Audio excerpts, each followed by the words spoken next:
I am a huge Star Wars fan, and I have made my love for the prequels very evident. I mean, I made an entire hour-long video just talking about my love for them. But even I, as a baby millennial who grew up with the prequels, cannot deny the greatness that is The Empire Strikes Back. And in my opinion, Empire is still the greatest thing that Star Wars has ever done and will almost certainly never be rivaled. Let's explore why. A New Hope, or as it was known at the time as just Star Wars, was a great introduction to this world, but Empire took what the original did and expanded on it and improved upon essentially every single element, having 3 distinct acts, all in different locations, all compelling and interesting in their own way. The Battle of Hoth serves to show that the rebellion is still on the run and how powerful the Empire is. The Dagobah sequence serves to show just how naive Luke is and how wise Yoda is. And the Bespin sequence shows Darth Vader's true power, has some incredibly intense scenes with the Han Solo carbon freezing, and the final battle introduces us to new characters such as Lando Calrissian. One thing this movie does brilliantly is establishing right off the bat from the opening crawl that the Empire is still very much in power, and establishing the motivations and goals for Darth Vader. He had a relatively small role in the first movie, but in this one, he has a very clear goal of finding Luke Skywalker, and that drives him throughout the entire movie. Another thing that I thought was very noticeable right off the bat is the vast improvement in production value. Everything looks way more real and immersive. The colors look sharper, the visuals are significantly better, and the effects have aged better. Not that the effects in A New Hope have aged particularly poorly, they haven't, but Empire Strikes Back legitimately looks like it could have been made today. Speaking of sharper, I thought the dialogue was significantly sharper. I imagine that Lawrence Kasdan and Lee Brackett played a significant role in that, and the directing is way better as well. Lucas made the right choice in stepping back and letting Irvin Kershner direct this one, and boy did he direct it. He did a fantastic job with this movie, and all of these factors made this one feel way more visceral and less stilted. It also moves at a very brisk pace. A New Hope has some pacing issues in my opinion. I am one of the few people that thinks that it doesn't flow that well and that it's a bit clunky. Empire flows perfectly. It never gets boring. Not a single scene is wasted, and every scene is compelling and has a purpose to the story. One thing this movie does very well is show us, not tell us, but really show us the true scale and scope of the threat of the Empire. The Star Destroyers are massive. The AT-ATs are massive and feel like a huge threat. The Rebels, despite destroying the Death Star in the last movie, are very clearly outmatched and are driven off of Hoth with relative ease. The Empire, despite losing in the last movie, is still very much the top dog in this fight, and this movie makes that very clear. I really enjoy the ensuing asteroid field chase. It is incredibly entertaining, very classic Star Wars with very fun classic Star Wars music, and it also does a great job highlighting Han Solo's savviness, not only with his ability to successfully navigate the asteroid field, never tell me the odds, but also floating away with the rest of the Empire's trash was a brilliant move. This guy knows a few maneuvers. Even the cave not actually being a cave and being an animal is such a random little touch that doesn't really have anything to do with anything, but completely works at the same time. I alluded to this before, But Darth Vader has a much larger and more significant role in this film. He actually had a relatively small role in A New Hope. He didn't have that much screen time. He felt very much like a generic villain to me. In this one, he has significantly more screen time and a very clear goal of finding Luke Skywalker, which keeps him very involved in the plot and all of the action. He was there on Hoth. He was there on Bespin. He is this constant looming threat over this entire film. I like the voice better in this one. I know it's the same guy, but the voice that James Earl Jones did in A New Hope is a bit too quick and high for me. I want them alive doesn't quite work. It's a little deeper, a little calmer in this one, and I thought that was perfect. He doesn't tolerate failure, kills 2 of his officers in this film, which I thought was awesome. Apology accepted to Captain Nita.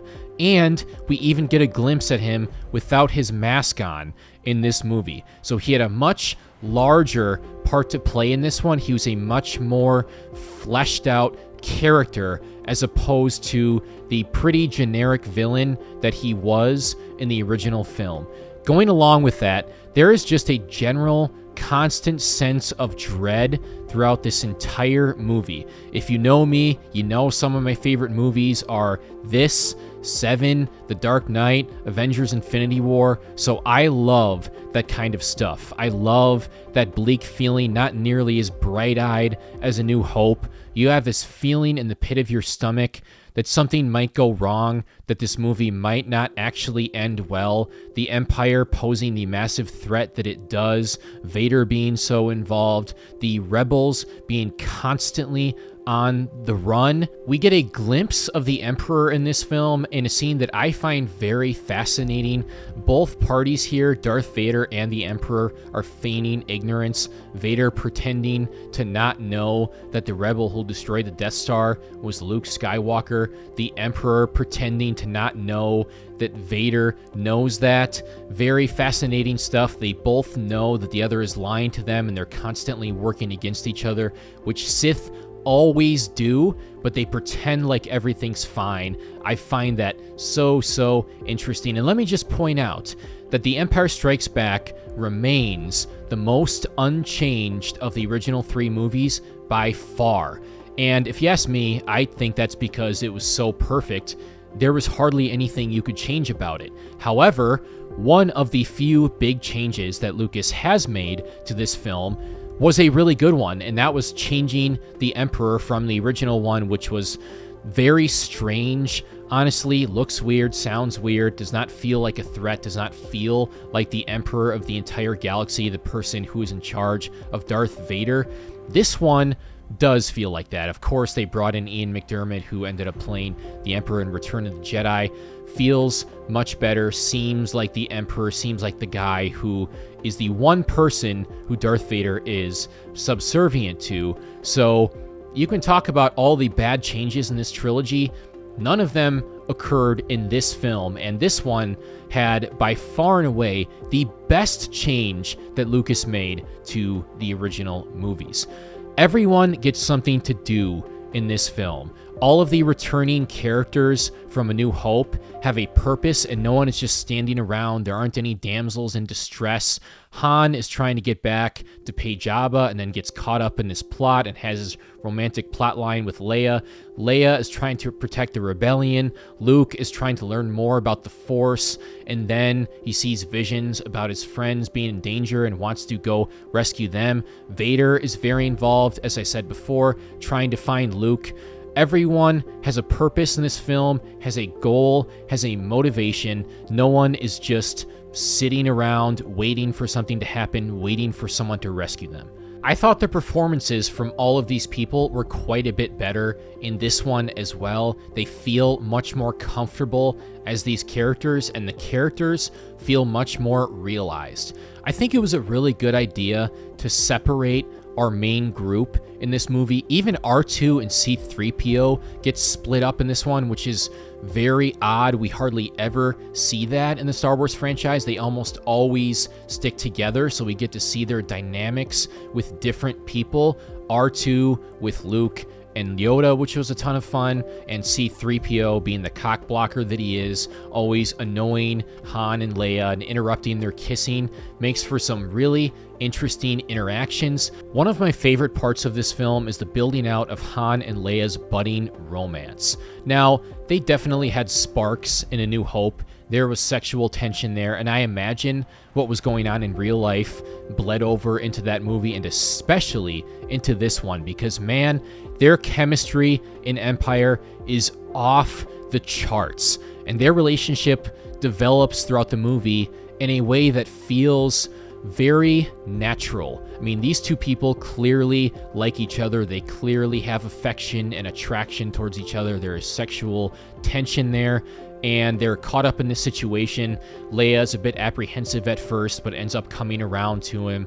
Han progresses as a person throughout the movie, and the scene where they first kiss is one of the best romantic scenes ever put to screen, in my opinion. Just let Harrison Ford and Carrie Fisher do their thing, because they knocked it out of the park. And man, is Carrie gorgeous in this movie. R.I.P. Queen. Han has a really good arc in this film. He is still with the rebellion, and now he genuinely cares about Luke and Leia. He wants to leave, but that's only because he wants to get back to Jabba because he owes him money, but he genuinely cares about the rebellion and the cause and goes out to rescue Luke, risks his life for him. Still a bit of a scoundrel, but he's coming around, and he falls head over heels for Leia by the end of the movie, even though he's not ready to admit it yet, because the line, "I know," in response to Leia telling him that she loves him, is one of the most iconic line deliveries ever put to screen, and Harrison Ford improvised that, which is just perfect. It suits the character so well. I cannot express enough just how much I love the Dagobah sequence. Luke and Yoda have a really good dynamic. They're at very different places in their lives. Luke has no patience, no faith. Everything that comes out of Yoda's mouth is absolute gold. I love the mix of goofy and wise, kind of like the Ancient One in Teenage Mutant Ninja Turtles 2003. Hopefully, at least someone will get that reference. But this is a sequence that, if it were someone else who spoke differently, could have been very tedious, but it was not. Yoda conveys these ideas of what the Force means and helps the audience and Luke have a better understanding of the Force, and gives us an idea of the allure of the dark side, and he delivers all of that in a very interesting and memorable way because of the way he talks. I mean, there are so many fantastic, memorable lines from Yoda in this movie, including, but not limited to, "You will be. Quicker, easier, more seductive. Always with you what cannot be done. There is no try. Size matters not. Luminous beings are we, not this crude matter. And that is why you fail." Just filled with amazing lines every time Yoda is on screen. I've always been super fascinated by the cave scene. It's pretty creepy and trippy, and I never really understood it as a kid and thought it was weird. It definitely still is weird, but I appreciate it much more now as an adult, and there are kind of several different ways you can interpret this scene. The enemy is within, playing on Luke's fear of joining the dark side, seeing a potential future of Luke joining the dark side, but also sort of foreshadowing of Vader being Luke's father. There are so many different ways you can interpret this scene, and I love that. I also love all of the animals on Dagobah. Lots of snakes and lizards, just adds to the kind of creepiness and fits with the swampy vibe of the planet. This sequence in particular, and the movie in general, also fleshes out the Force way more. Now, A New Hope did a really good job of establishing the Force and explaining to us the basics of it, but I don't believe we actually saw anyone force anything in A New Hope as far as like Force pull or Force push. We see that multiple times in this one, Luke forcing his lightsaber out of the snow, Yoda forcing the ship out of the water, which is one of the best scenes in the entire franchise and in any movie ever. That is why you fail. Proving that it's doable, proving that Luke has no faith. We also get Force ghosts for the first time in this franchise. Now, we kind of got a hint at that in A New Hope with Obi-Wan's line, "If you strike me down, I shall become more powerful than you can possibly imagine," and then Luke being able to hear him after his death. But we never actually saw Obi-Wan after his death in A New Hope.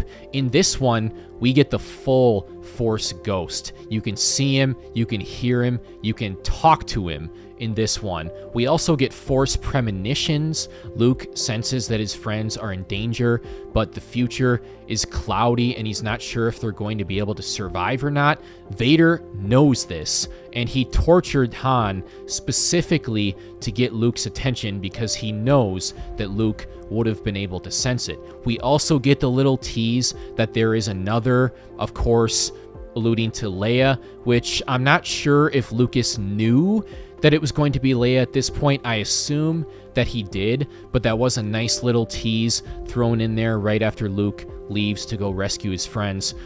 Another little thing that I kind of just wanted to bring up real quick is the "no disintegrations" line, where Vader looks and points specifically at Boba Fett. Now, I am not making up this theory. I did not come up with it. I've heard this from some other people. But the theory that Boba Fett actually killed Luke's parents and not stormtroopers, I've always found interesting because their corpses were clearly burning. Doesn't seem like the kind of thing that stormtroopers would do. Seems like that would come from a flamethrower, and Vader seems to know Boba's reputation, so there might be something there. That's probably a bit of a stretch, but I've always thought that was a very interesting theory. We also get an introduction to Slave One, which, despite the name of the ship, which let's not talk about that, it is a really cool ship with really cool engine sounds.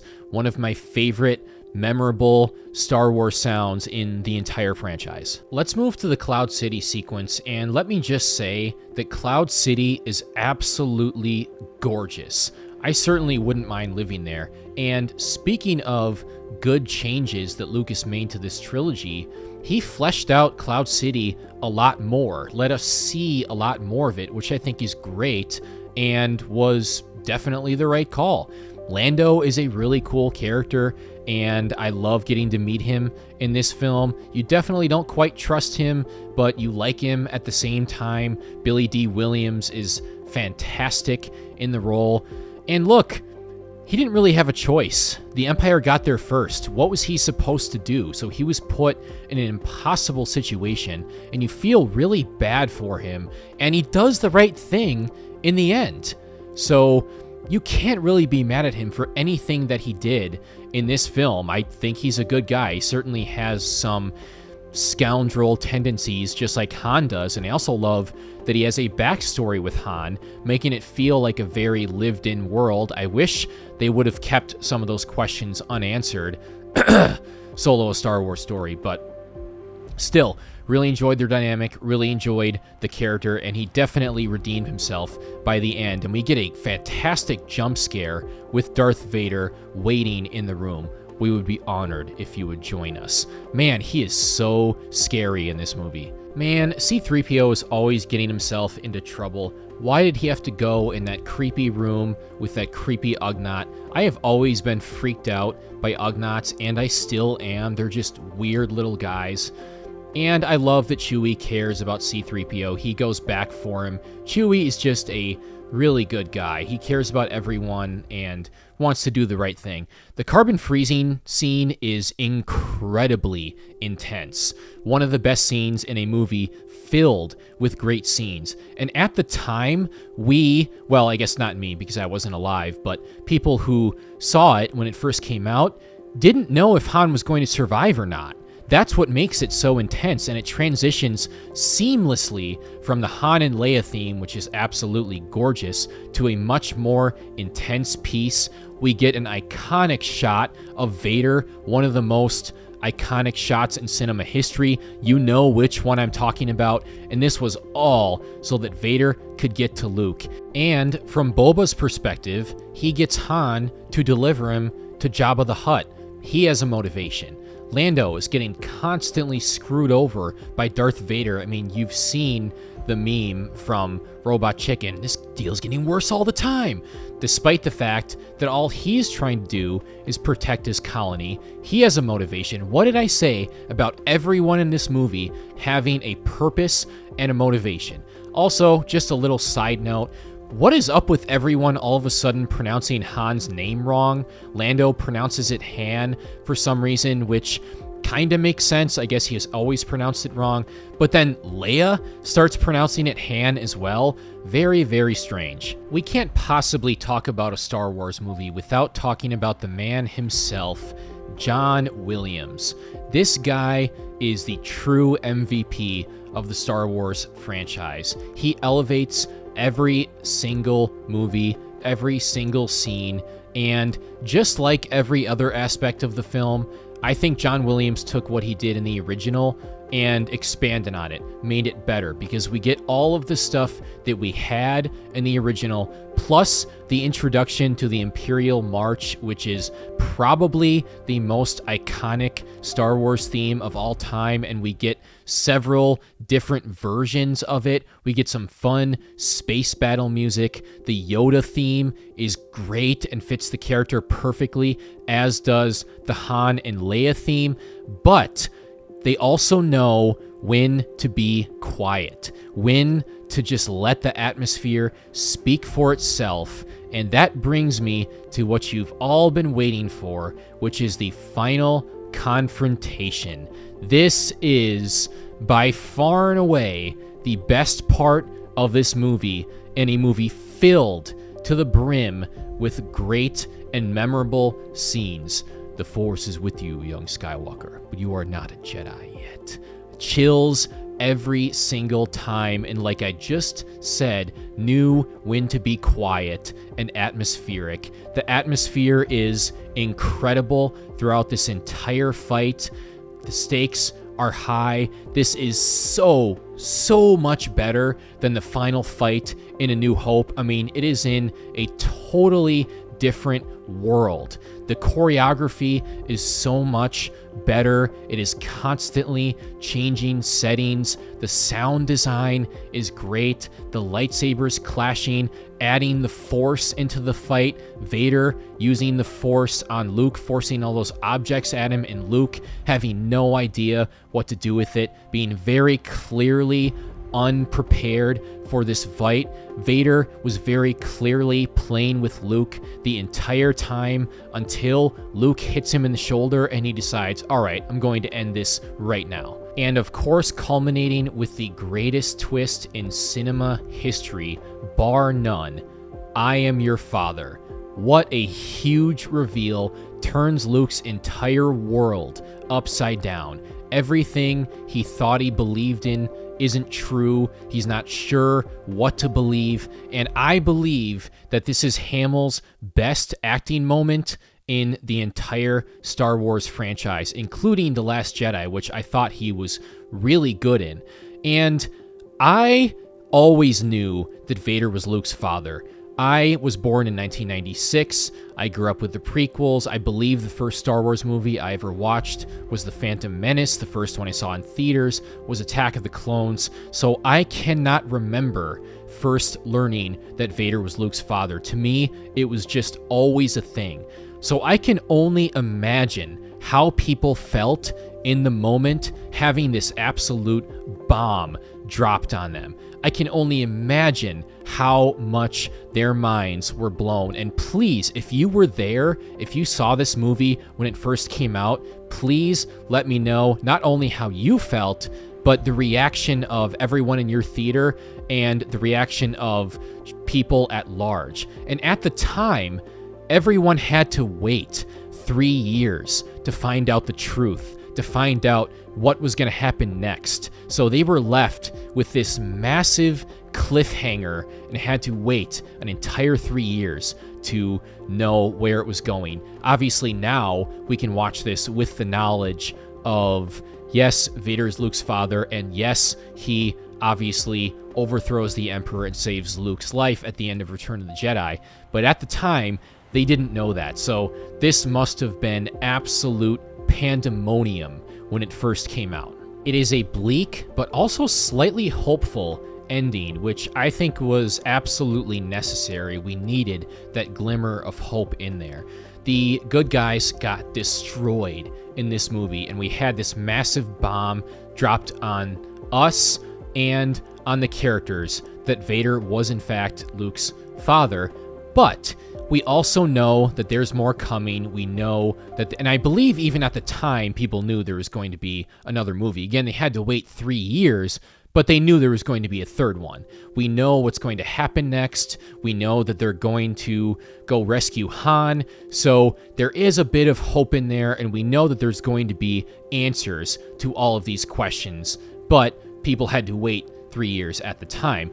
Side note, why the hell is Lando wearing Han's clothes? And I know they point that out in Family Guy, but upon rewatch, I really noticed it. I'm like, yeah, that's very strange. I don't understand the choice there. So if someone has an explanation for that, I would love to hear it. I would also like to point out that despite the fact that there was a massive cliffhanger at the end of this film, it is also definitely a very complete movie. It had a very clear beginning, middle, and end, and the central conflict of this specific film was solved. That can really go either way with a movie that has a cliffhanger, but this one can easily be watched on its own with no problem. Empire Strikes Back is about as close to a perfect movie as you can possibly get. I don't really believe in perfect movies, but if you told me that Empire Strikes Back was a perfect movie, I can't really argue with you.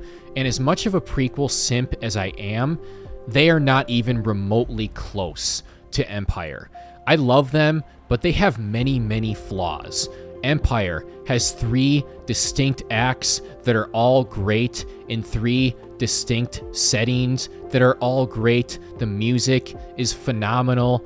Took what A New Hope did and expanded on it, not just with the music, but also with the world building, with fleshing out the Force a lot more. Vader had a much larger part to play in this movie, and you felt the looming threat of him and the Empire in general throughout the runtime. You felt and saw the massive scope and scale of the Empire and this constant sense of dread throughout the runtime. It managed to have incredibly high stakes without killing off a single main character, and is intense every single time that I watch it. Han and Leia's budding romance was handled perfectly and fleshed out throughout the runtime of the film. Luke training with Yoda was great, and every single word out of Yoda's mouth was absolute gold. It was cool to meet Lando. He's such a likable character